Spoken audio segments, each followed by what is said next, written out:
سرايا المراقبين استهداف دبابة.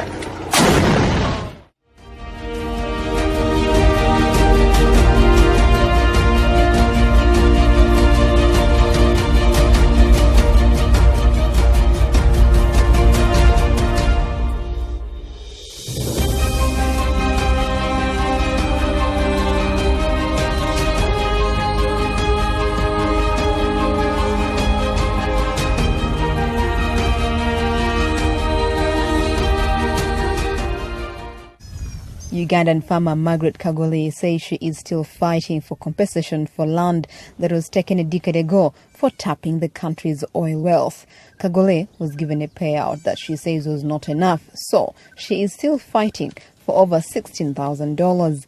Meanwhile, some of her remaining land stands to be taken to build the East African crude oil pipeline, the largest in the region, stretching to Tanzania.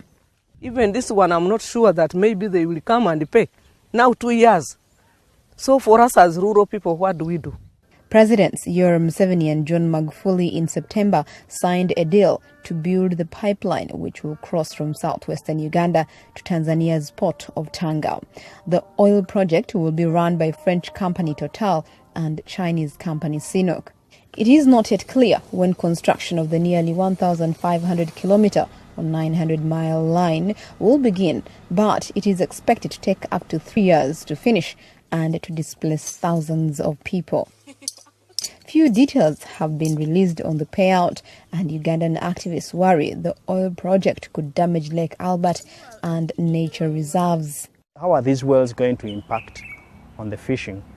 Because there are spillovers that happen. And when you look at the environmental social impact assessment, it shows you the depth where they pick the oil from, and then they bring it close to the lake. So our point was that why do you have to put a well close to the lake?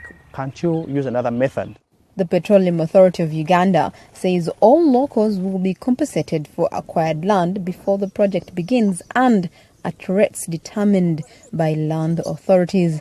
The Petroleum Authority of Uganda maintains that land has been carefully selected for the refinery and pipeline to ensure nature is protected.